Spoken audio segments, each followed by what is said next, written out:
Okay, now we move to our last part of today's exam subject, which is the last method we will be discussing about free surface flow, about multi-phase flow modeling, and that's the free surface flow modeling. In free surface flow modeling, which is arguably the most difficult one between them, both in terms of the mathematics and implementation in simulation. In Eulerian method, in free surface method, its base is Eulerian method, and you remember what the Eulerian method was, right? In Eulerian method, you had a control volume, a fixed mesh, and everything was passing through that. Here, it is the same. You have a fixed mesh all over your domain, regardless of what type of fluid is in there, and then the fluid passes or travels through cells with fixed mesh. There are many different methods for free surface flows that uses the same logic of Eulerian method, but the most important one, and the one that we will be discussing in here, is called volume of fluid, or basically WAF method. So WAF method is mostly used wherever you have a clear distinction between two fluids. For example, this is an example of it. This is actually a benchmark for free surface modeling, which means, by the way, benchmark means the problems that are famous enough. There has been many solutions for them, both theoretically and experimentally.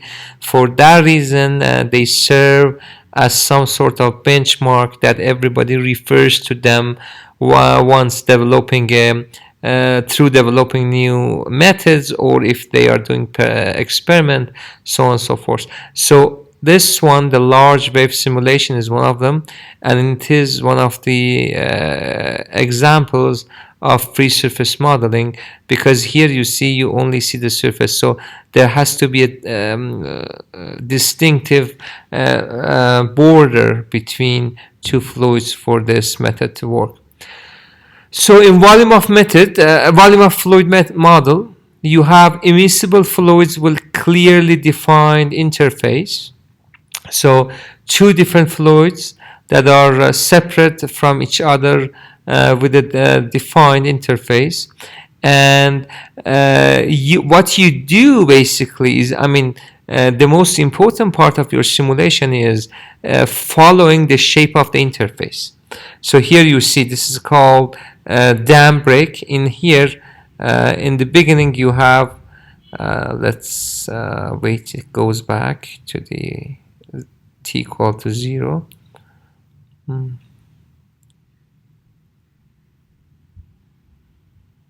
So here you see it's a kind of, you assume the red one is water, for example, and the blue is air, and you have water contained behind the plane, and suddenly you push that, push out that plane, and water pours around, and it flows like this. So in here, if you notice, we are basically following the surface of the water, or the border between the water and the air, right?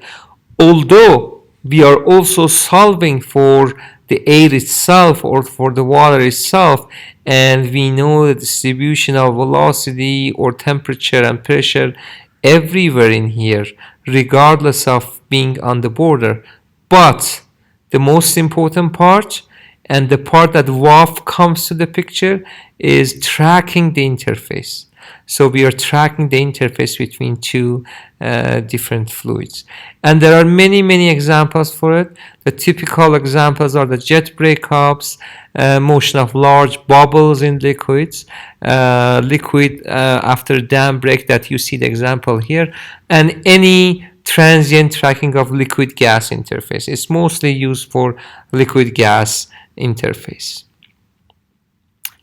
So in volume of fluid, what we do is we assume that each cell contains just one phase, except the cells that are located on the interface. So we have basically three groups of cells in our system. The cells that have phase 1, they are filled with phase 1. The cells that are filled with phase 2, and the cells that are at the interface and they are filled by both phase 1 and phase 2. In here, instead of solving a set of Navier-Stokes equation for phase 1 and a set of Navier-Stokes equation for phase 2, what we do is we solve just one set of equation for the whole thing.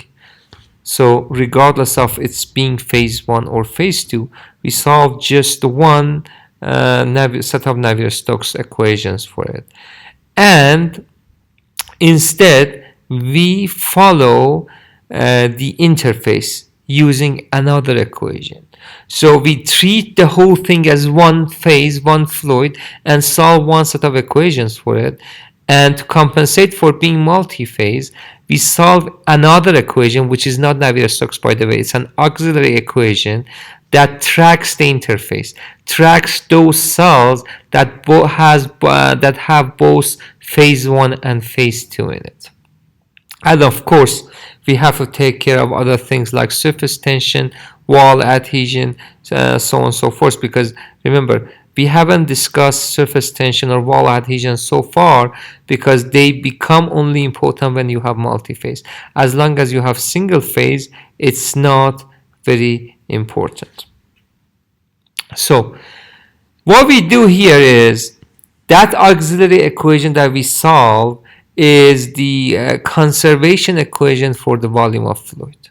Okay, and we define something called volume fraction or VOF, and VOF for any phase is defined. So for example, for phase 1, the VOF number in a cell is 0 if cell is empty of that phase, and VOF is equal to 1 if the cell is full of that phase. And usually they calculate that VOF number for phase 2. So for example, if you are solving water in the pool, the cells that are inside the pool and filled with water, their VOF is 1. The cells that are outside the pool in the surrounding air, the VOF is 0. And the cells that are on the interface, the VOF is some number between 0 and 1, depending of how much of the cell is filled with water.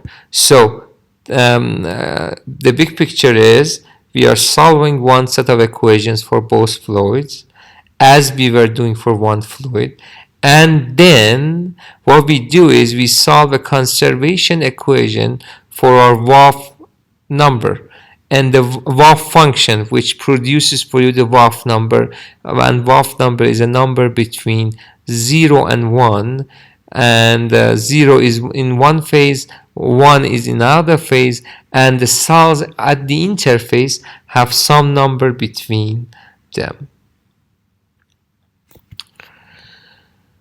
So this is the basically conservation equation for the VOF. So you solve this equation, and by solving this equation, what you basically do is you are calculating the distribution of VOF number all over your domain.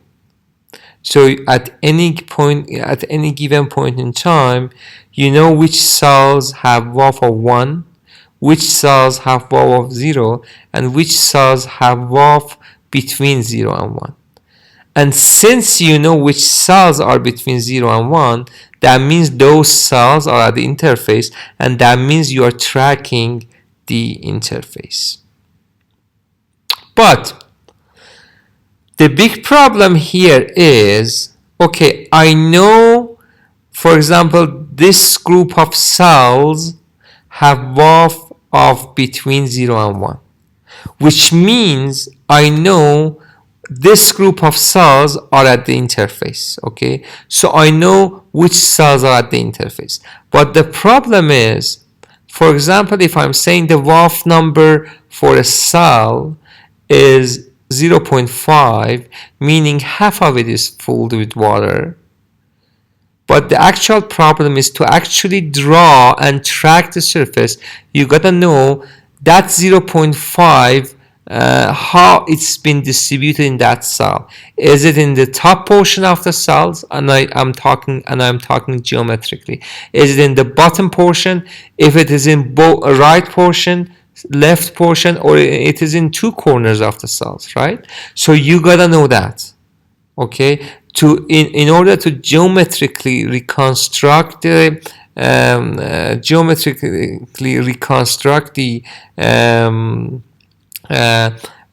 surface, you need to know, you not only need to know the WAF number for that cell, you need to know how that is being distributed inside the cell. Because remember, surface tracking is not only about the mathematics of calculating the WAF number, it's about the geometrical calculation of actually showing the surface. There are many methods that basically what they do is they have a philosophy behind them that based on the WAF number, they also do the geometrical calculation. One of the, for example, earlier methods, it's called donor acceptor schemes. In this method, what it does is, for example, look at this cell. Probably the WAF number here is 0.8. So it knows it's 0.8, and it fills the cell in a way that 0.8 is fully connected to the cell that has the WAF of 1, you see? Or example here, in this cell, the WAF is basically, I think, around 0.2. So it has filled that part in a way that it is connected to the cell with a WAF of 1.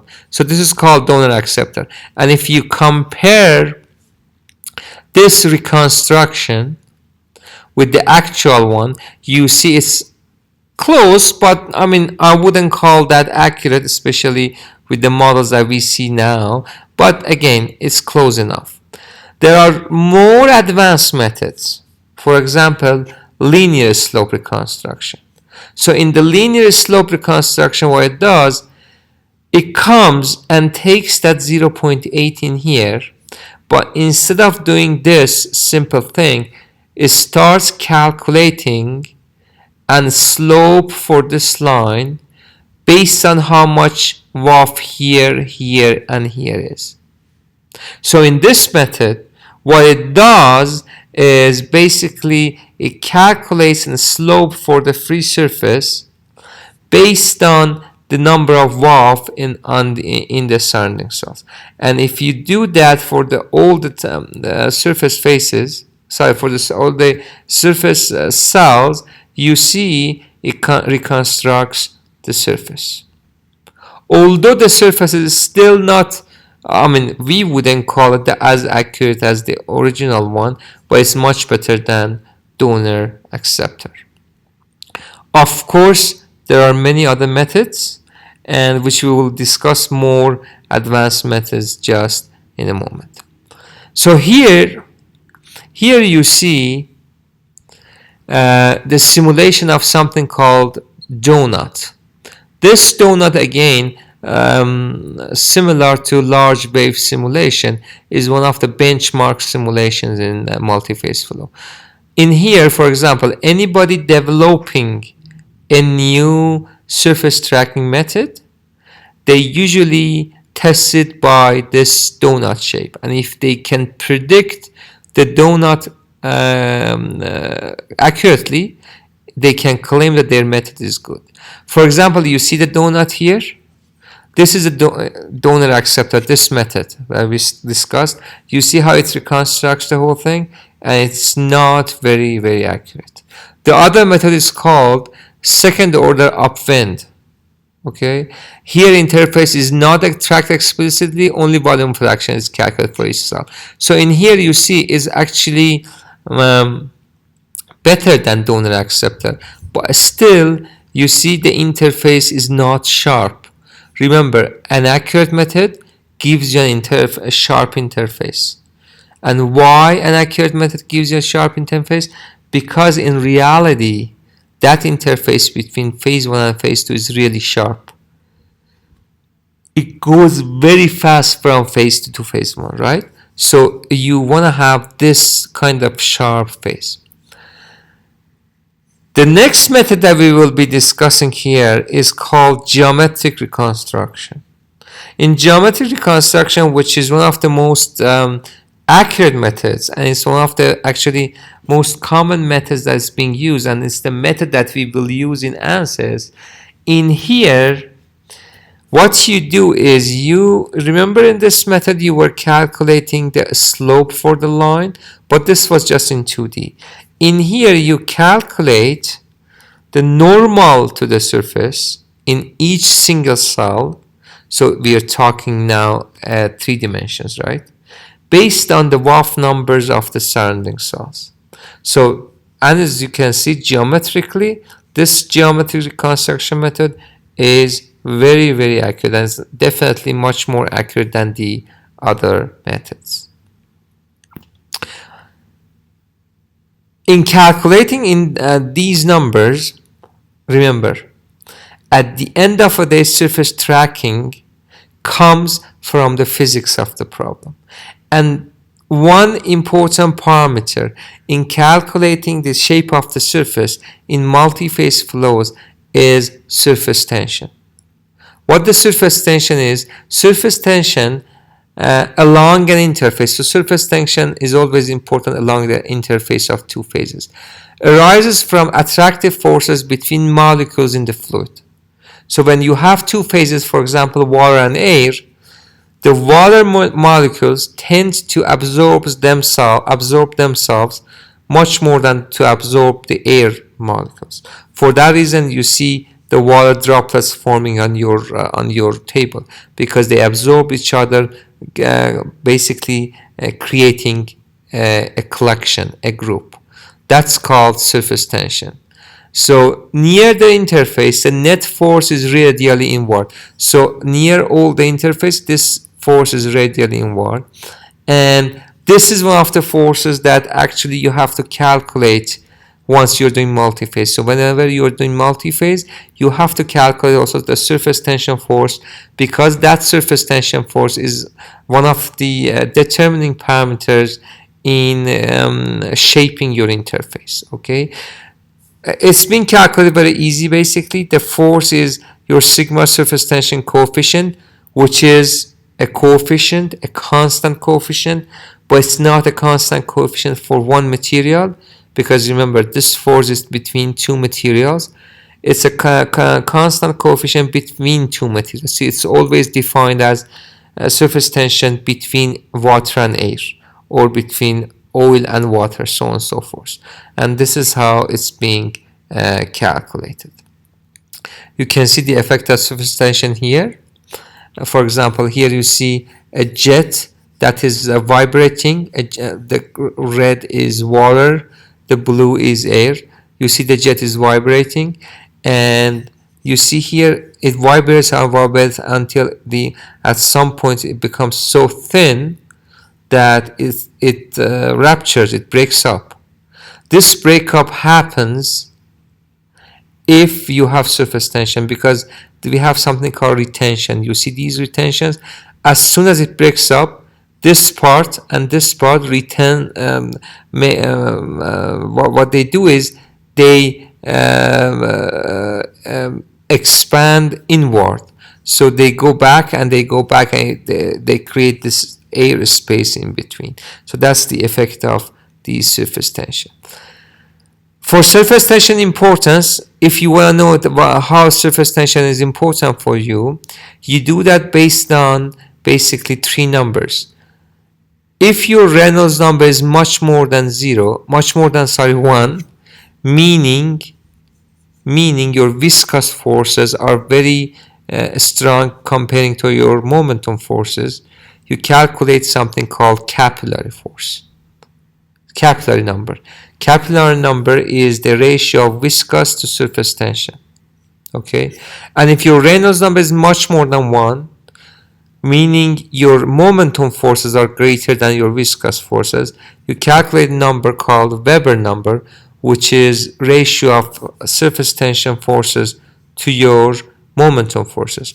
And of course, surface tension becomes important if Weber number is greater than 1, and I mean very greater than 1, meaning surface tension forces are greater than the momentum forces, and or capillary number is much less than 1, meaning again your surface tension forces are much greater than your viscous forces. So WAF limitations before we wrap this up. It uses basically pressure-based solver. Do not use it with density-based solvers. And of course, remember, density-based solvers are only for compressible flows, so not applicable here. Again, there is no void region in WAF, so any single cell in your system either has to have WAF of 1 or 0 or something in between. Always and always remember that. Okay, just a summary. Free surface flows are encountered in many different applications wherever you have a clear interface between two fluids, and it's an Eulerian method, and it uses a concept called WAF number. Okay guys, this was the last part of our free surface flow modeling, and this is for our Friday, and of course I will go through the comprehensive a short summary of the whole thing on that day, and the next week we will be solving an example for it. Thank you very much.